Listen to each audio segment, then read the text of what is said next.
Kung hindi po siya nag-endorso, bakit meron po tayo napapanood na campaign ads na kasama po niya at pinagmamalaki niya ang naging trabaho o performance kung mayroon man ni Senator Bato? Ano po ba ang maitatawag doon? Tila hindi tugma ang mga sinasabi ng pangalawang Pangulo. Ito ang tugon ng Malacanang sa mga binitawang pahayag ni Vice President Sara Duterte sa isang pagtitipon na kanyang dinaluhan kahapon sa Hong Kong. Ayon kay Presidential Communications Office Undersecretary Claire Castro, tila taliwas ang sinasabi ni VP Duterte na hindi siya mag-eendorso ng kandidato, lalo't may mga campaign ads siyang lumalabas kasama si Senator Ronald Bato de la Rosa. Diretsahang sinagot din ng Malacanang ang mga pahayag ng pangalawang Pangulo na siya ay na-scam sa Uniteam noong 2022 elections. Kung na-scam po siya ng Uniteam, is it not the other way around? Hindi naman po siguro inakala din ng miyembro o ng mga miyembro ng Uniteam na mabilis magagastos ni VP Sara yung 125 million pesos na confidential funds in just 11 days. Hindi naman po siguro inisip nila yon at nagbigay ng tiwala sa kanya.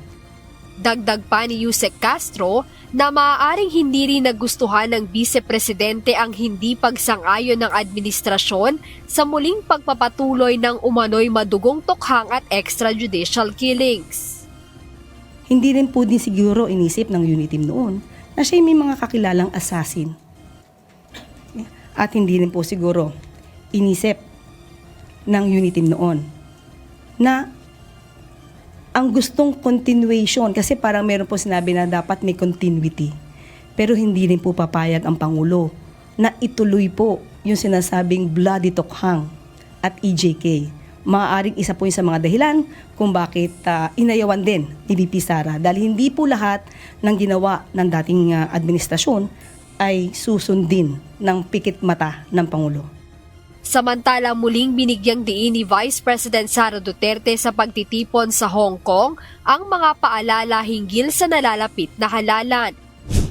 Pinaalala ni VP Duterte ang kahalagahan ng hindi pagbebenta ng boto at ang pagiging mapanuri sa mga kandidatong tatakbo. Dagdag pa ng pangalawang Pangulo na hindi dapat basta bumoto base sa pangalan o apelyido, kundi dapat suriin ang kanilang mga nagawa at natupad na pangako.